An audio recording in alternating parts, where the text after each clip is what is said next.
Okay, I Yes, see yes, we see your screen. Yes, awesome. Thank you. Hello, everyone. Good afternoon. That's great to be here. I'm going to change a bit the gear. It's not like a pure, presentation about pure AI. I'm going to bring some flavor of HPC into the soup. And I'm going to talk about AI-driven multiphysics HPC applications. So where we could accelerate or somehow augment the AI methodologies. First, some motivations about why and how they are going to be useful. How can we, help classical HPC frameworks, applications with AI? And then I'm going to present like 3 examples that we are already, using with Intel XPUs, including GPUs and CPUs. And yes, that's the agenda for today. Starting right off with motivations, there are, as you all know, HPC traditionally they generate a huge amount of data. So if we do, simulations in atomistic levels like this one that you are seeing on the right-hand side, so spike protein opening, for example, from SARS-CoV-2 virus, the famous virus. These typically generate up to hundreds of terabytes of data. So this is a great source for AI applications. And we also know that as a second motivation that these very resource intensive simulations, they could be somehow computationally prohibitive. As an example here, you see this example for as an instance using 100 GPUs. It took around like 20 days to simulate like 51 microseconds of spike protein opening simulation. So it would be a good idea somehow to accelerate, these quite intensive simulations. As a third motivation, there are some applications that we are not fully aware of the underlying physics.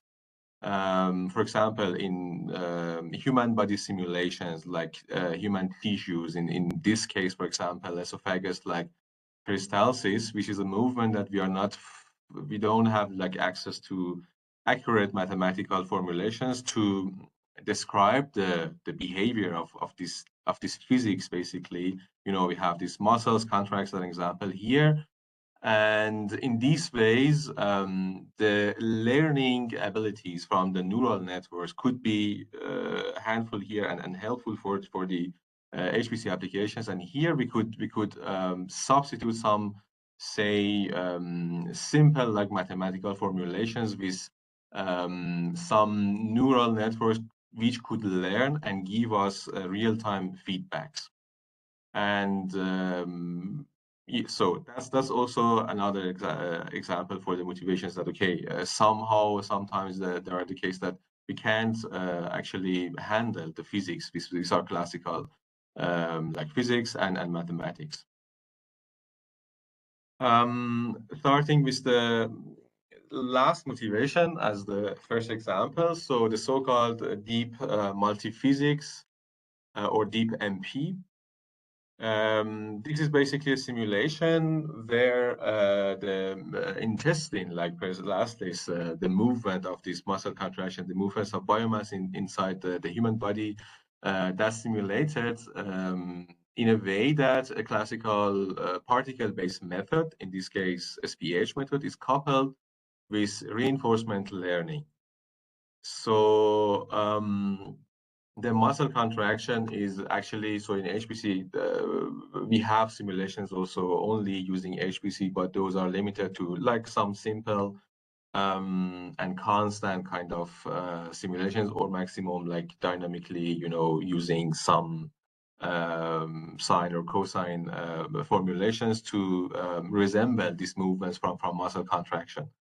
And in these cases, there are some cases for more accurate simulations. We need realistic like interactions with the environment. That's how this idea of in this particular case, we are taking advantage of the quite novel like concept, the so-called particle neuron duality, to basically augment the abilities, the physical HPC applications to learn. And in this case, as particle-based methods are easier to resemble the behavior from neurons in our artificial neural networks, in this case, a particle-based method is going to be coupled with reinforcement learning to get the interactions from the environment. In this case, you see that it that there is one layer in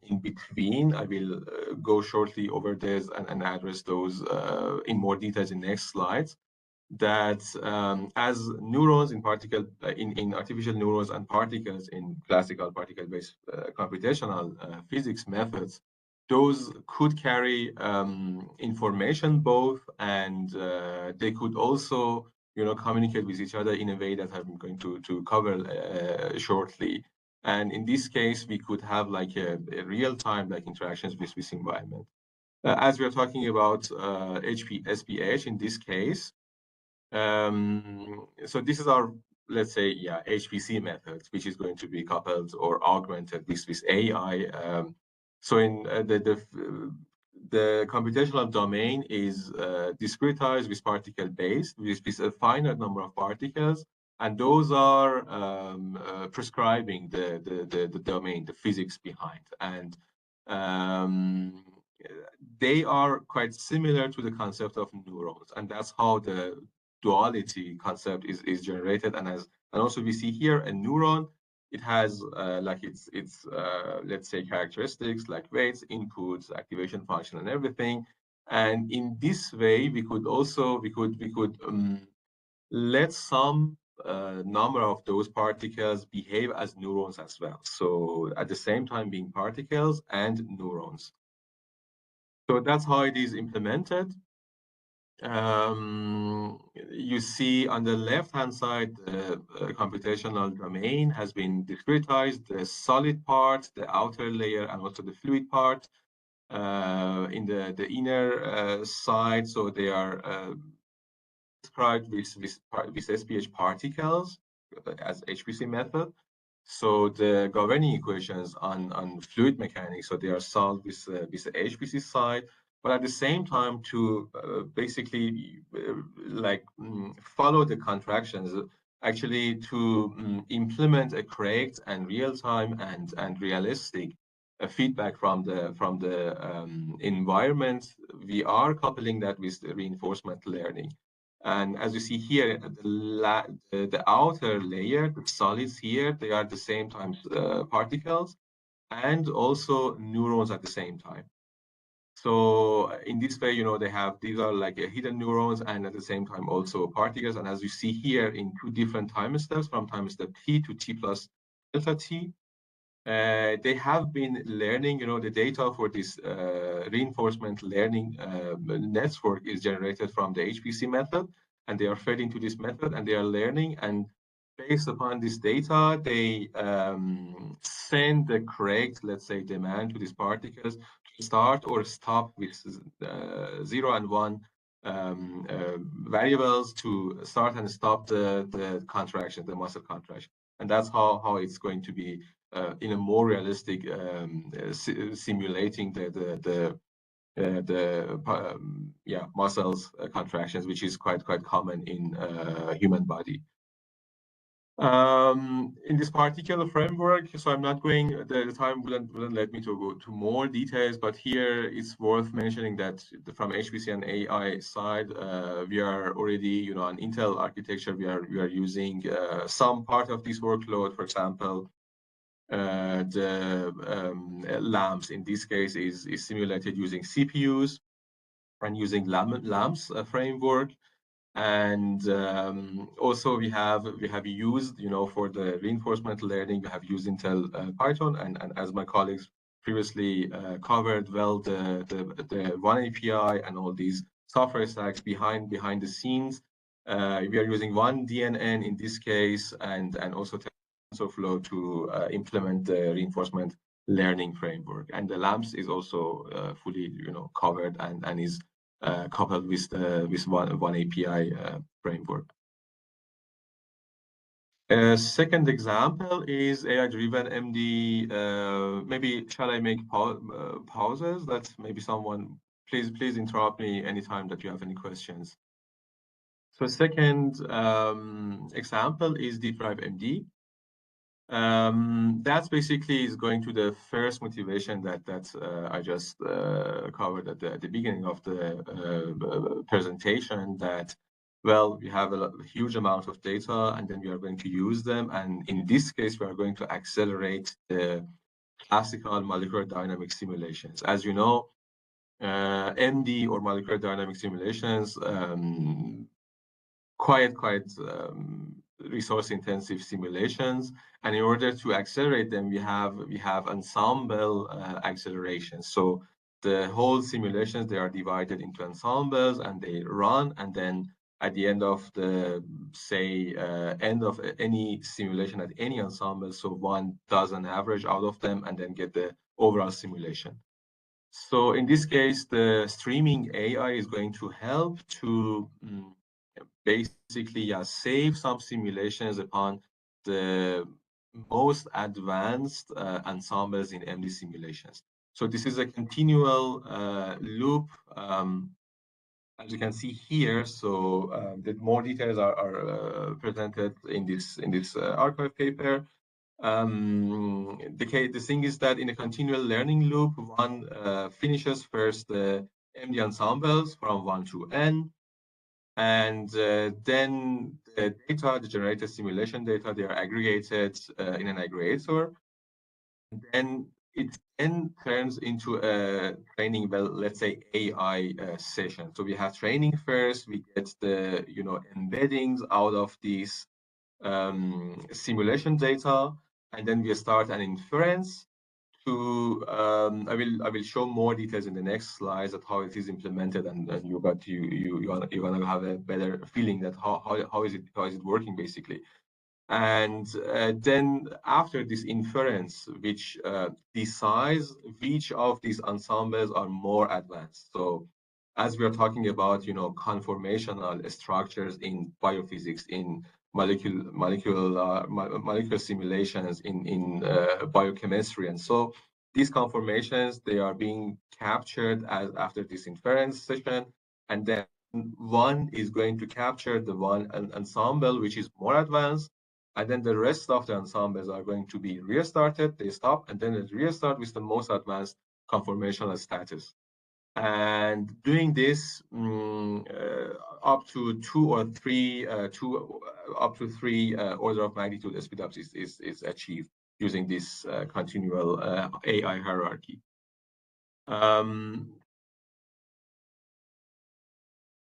And that's more details how this is basically designed and implemented. So we have, as I said, we start with MD simulations. And in this case, this is NAMD used in our cases, or OpenMM. Both are implemented, both are like candidates to handle the MD simulations. And then we save the trajectories of atoms, and we get the contact matrices out of them. And like these autoencoders, again, no time to go into details of these autoencoder AI methodologies.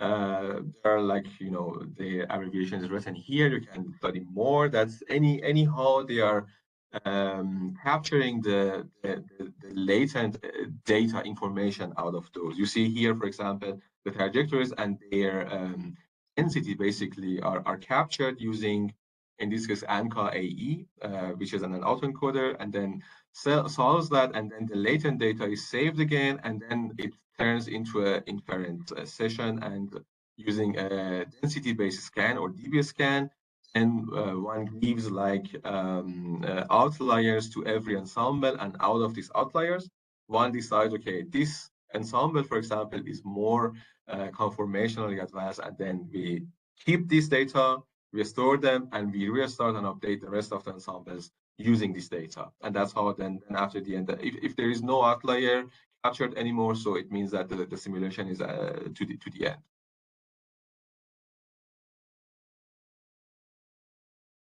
And again, here, some, just a summary of the softwares that are used behind the scenes. So MD ensembles, they are simulated as previously also mentioned, like NAMD, in this case 2.13.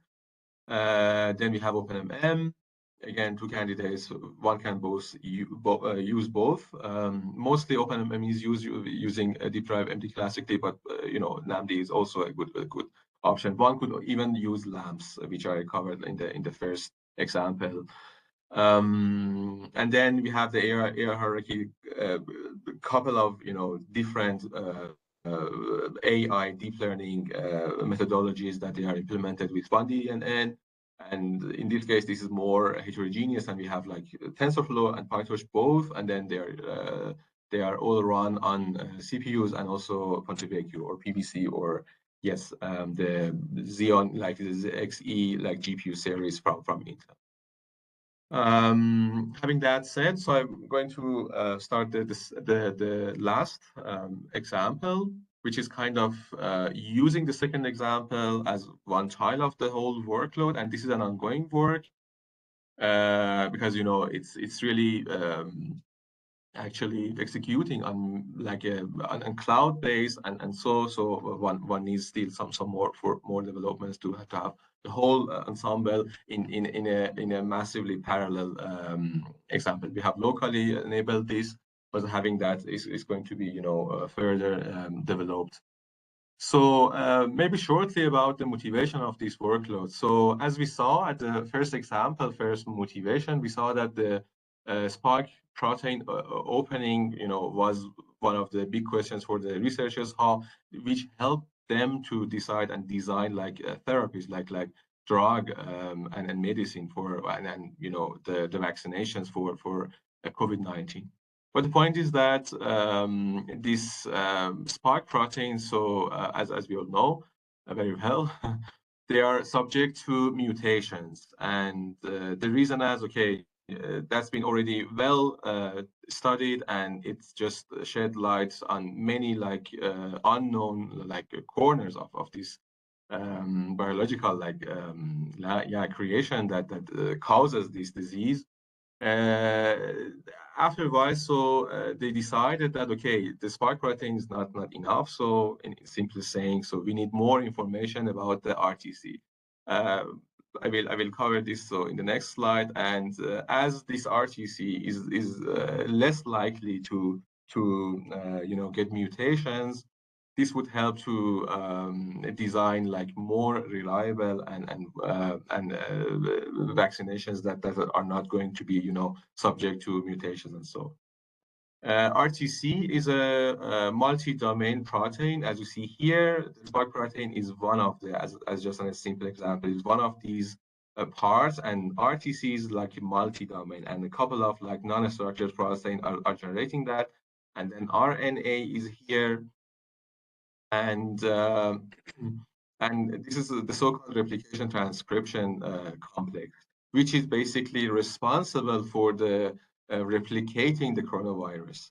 So it means that if you study this multi-domain biological structure well, and if you understand these movements and how this the so-called this RTC is also so-called the polycopier of the COVID virus, the COVID-19 virus. And if studying this, understanding this in a right way, in more details, one can stop this polycopier, right? And then doesn't let the virus reproduce itself. So it's important then move from spike protein to RTC. And this time is not a multi-domain anymore. So here we are dealing with a multi-resolution simulation. You see, we have every single like non-structured protein as individual parts, and then we have the overall behavior, which is important. Their interaction with neighboring RTCs and so on. That's very important, and also this RNA opening and unwinding, the so-called unwinding of the RNA. This is very important because when the coronavirus attaches itself to the host cell, it starts, the RNA starts moving to the target NPS. proteins, the non-starch proteins. So in this case, like NSP 13, 2A, and also NSP 10 are the targets. When this RTC attaches itself and then RNA moves over and then it reaches out to these target non-structured proteins, and then the polycopier is installed and ready to reproduce. This has to be stopped to fight against the virus. So yes, we have the multi-resolution, different resolutions to be captured, and that's why we go further.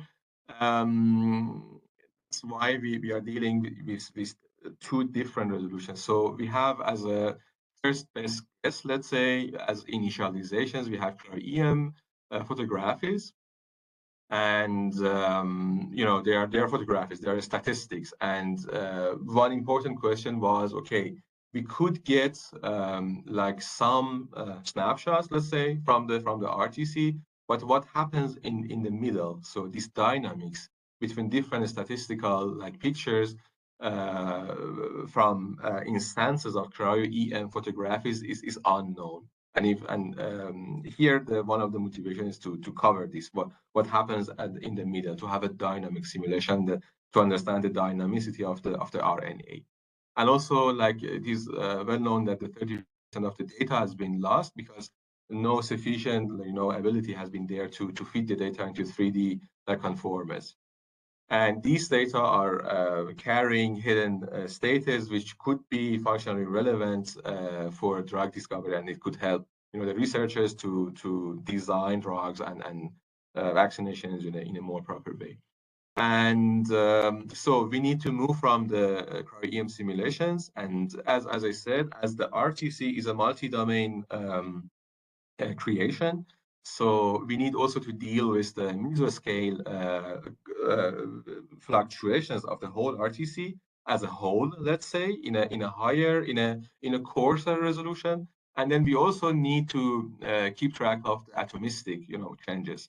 Let's say then we have the cryo-EM as the first best guess. We start our simulations in both resolutions.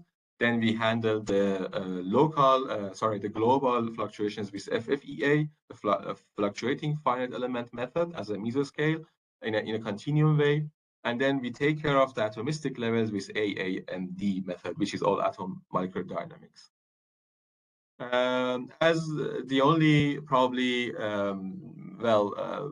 I assume that most of you are familiar with AI and also most of you are familiar with MD, but FFEA is kind of a maybe not frequently heard like a methodology. That this is like a version of finite element method, which includes like a thermal noise to take care of, to be more resembling and easier to be coupled to MD simulations. And yeah, in this case, for example, is getting the harmonic resistance from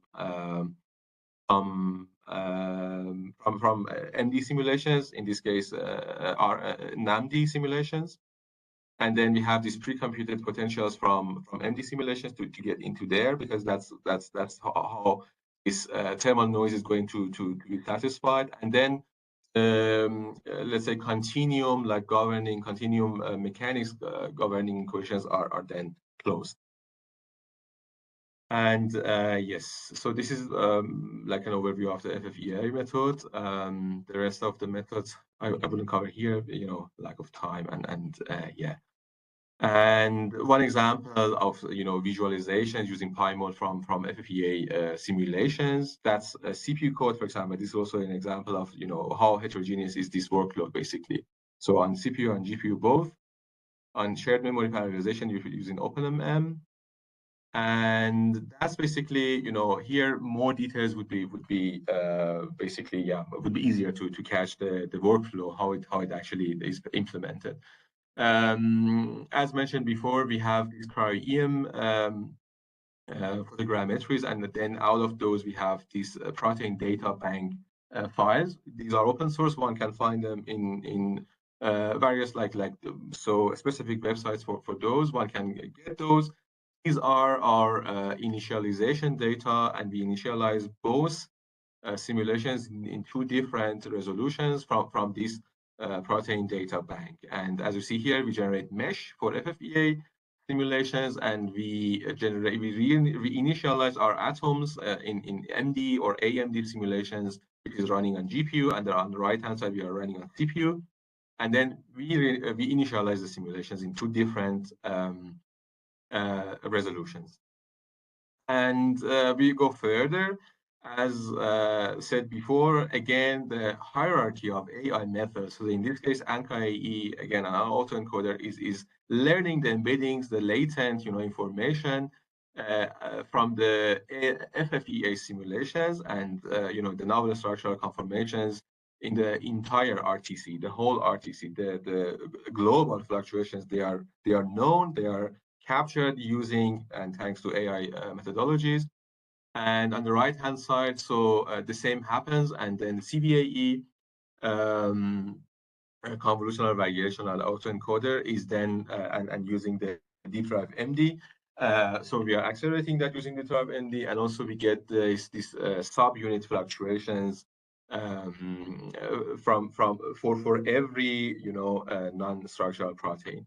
So far is fine, but as we know, we have also like a kind of, we have spatial multi-resolutions, and in this case we have also temporal multi-resolution case, because as you know, finite element methods and other, like say mesoscopic, like finite volume, like finite difference, they are normally much faster than atomistic levels, methods like MD.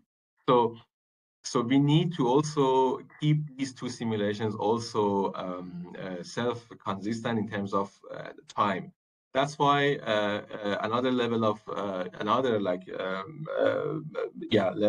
another stage of AI is also ran on top of the data out of CVAE, and then we run a GNO, graph neural operation, to get the time dependent conformational on the entire RTC, because this CVAE would be also doing the job, to capture this. But as we have a multi-domain protein, this is going to be prohibitive, to apply this CVAE method on the entire RTC. So that's why in a second level, so it's going to apply it on an entire RTC, and then at this moment, so we are in the same time scales, and then we can basically exchange the data from different levels, from atomistic levels, which are captured from NAMD, all the way to GNO, to give it as, say, atomistic like fluctuations to FFEA simulations, and then we get the global changes from FFEA, and we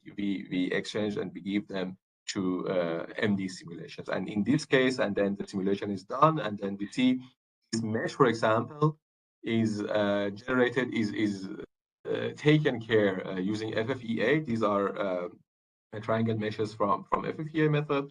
And then in there, you probably can see here in the next slide, I have more details about this, that atomistic details are captured using the MD methods.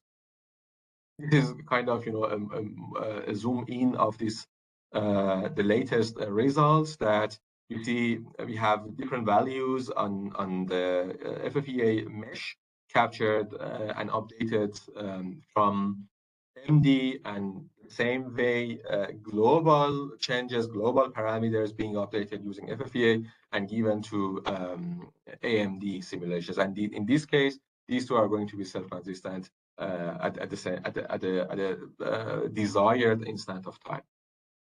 This workload has been also implemented locally for the moment. It's going to be further developed to use, geographically distributed supercomputers. As the original work, the researchers have been doing that. So we have also here two options for MD, NAMD, and OpenMM. This is actually going to be open, but these two are easier to be implemented in this case. LAMS is also like a possibility, but in this case, we haven't used that. We have AI hierarchy. We have one NDNN again, as the basis for every AI workload, deep learning workloads that we have here.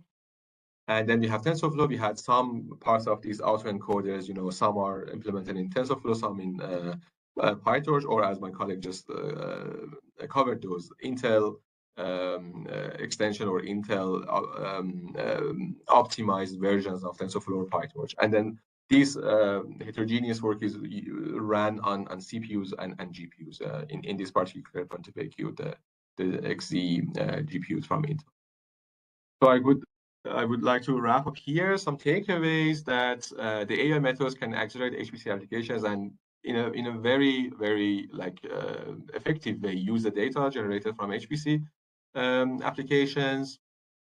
Different spatial and temporal, as we just saw at the last example, could be self-consistent in using thanks to AI methodology. So we can start these continual loops, inference training, to kind of as was in the title of the presentation, that to close the gap between HPC and AI. And more importantly, these highly complex applications, from also software development aspects, one can imagine that how many different codes and different backend for software is going to be required for this. And having one API, on top of those, and all these frameworks down there would make the work much easier. And all these computations used for these examples, they're all ran on Intel XPUs. Thank you very much for your attention. Yeah, I'm open for any questions if there are any. And yeah, a bit over time. Excuse me, advance for that. Oh, perfectly fine. So it's time for questions. I don't see anything in the chat room.